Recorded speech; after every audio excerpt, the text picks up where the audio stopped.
Bonjour mesdames, mesdemoiselles et messieurs. J'ai donc fait 2 vidéos sur le harcèlement moral, mais aujourd'hui, j'ai décidé de monter d'un cran et de vous parler de gang stalking, c'est-à-dire le harcèlement en réseau, qui peut être l'œuvre de personnes très haut placées, de col blanc, qui travaillent avec des mafias locales, c'est-à-dire des petites mains. On vous suit un petit peu partout. On regarde si vous n'avez pas des tics et des tocs. Bien sûr, pour fournir l'hôpital psychiatrique, puisque le but de certains harcèlements, c'est de mettre cette personne sous couvert, sous tutelle, et de piquer les biens. Mais ça ne me dérange pas. Ils ne m'auront pas, personne n'aura. Je suis un autodidacte. Je suis capable de la faire fermer à des gens qui ont des bacs plus 10, ça ne me dérange pas. Je suis très intelligent, j'ai de la culture, et je sens tout ce qu'on me fait. Et alors, s'il y a des gens qui se reconnaissent quand ils me verront à l'écran, je leur demanderai qu'ils arrêtent ce genre de matraquage psychologique, matraquage électronique, matraquage sous forme d'électricité, d'électromagnétisme, pour me casser psychologiquement et me détruire physiquement. On n'en parle pas du gang stalking, non? Parce que les gens, ils ont peur. Nous sommes dans une société où les gens ont tous peur les uns des autres, où l'on pratique la délation, où on vend son voisin de palier, pire que dans les pires histoires qu'a connues notre pays. Je déplore ces faits. Ces faits sont honteux, gravissimes, et certains ne sont pas dignes d'être des Français, ni certains ne sont pas dignes de représenter l'administration dans des postes très importants. En aucun cas, je ne calerai, et en aucun cas, on ne me fera caler. Si on veut me descendre, on le fera, mais sachez bien que la société en est informée et en sera informée. Je demande aux autorités qu'elles prennent toutes leurs dispositions pour que de tels faits puissent s'arrêter et qu'on arrête dans mon immeuble de faire des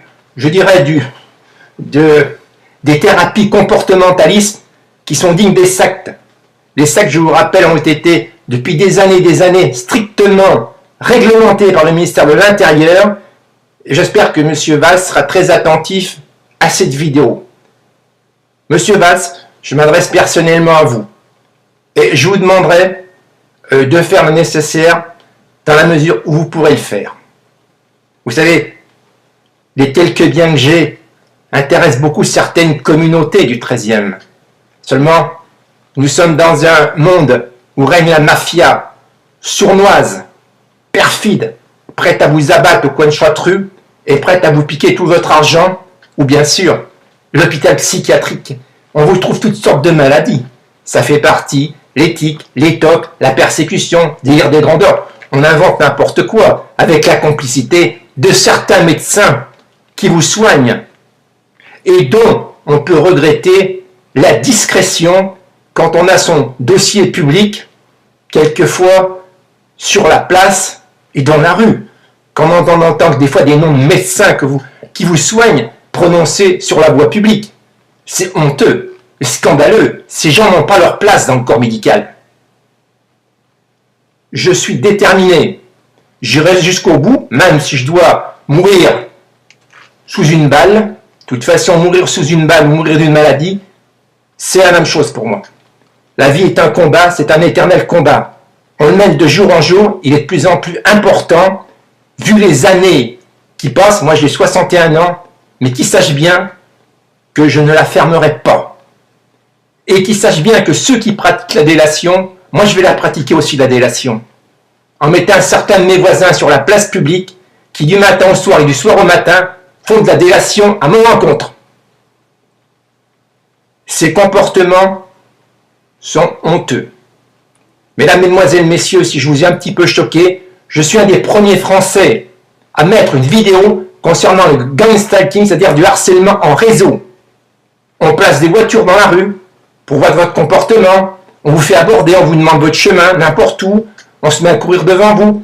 Mais quand ça existe une fois, 2 fois, on n'y fait pas attention. Mais quand c'est tous les jours, faudrait vraiment être un con pour pas s'en rendre compte. On s'intéresse de beaucoup à vos factures quand vous faites vous faites la queue au supermarché, ils dépensent tant, et puis après, on peut transmettre à vos enfants.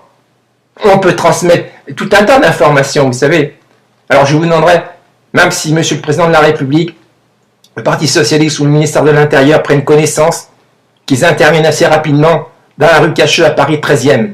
Parce que la situation est lourde de conséquences pour moi, et lourde également pour ma famille, parce que quand des personnes se permettront de téléphoner à ma mère pour l'informer de ce que je fais, de mes faits et des gestes, 24 heures sur 24, ça commence franchement à suffire. À mon ex-travail, des communications téléphoniques ont été épiées, et quand j'arrivais dans la Creuse, le numéro du téléphone d'où je travaillais était marqué sur le téléphone de ma mère. Ma mère a sur son carnet le numéro de téléphone du centre de tri d'Orly et des chefs d'équipe. Je le déclare et je suis prêt à le déclarer devant Monsieur le procureur de la République. Messieurs, mesdames, j'espère ne pas trop vous avoir embêté, mais sachez bien que je vais très bien et que je publierai, si vous le voulez, un bulletin de santé tous les jours. Je vous souhaite à tous et à toutes une bonne journée. Au revoir mesdames, au revoir mesdemoiselles et au revoir messieurs. Et attention au gun stalking, harcèlement, c'est des notables qui vous font ça. Bonne journée.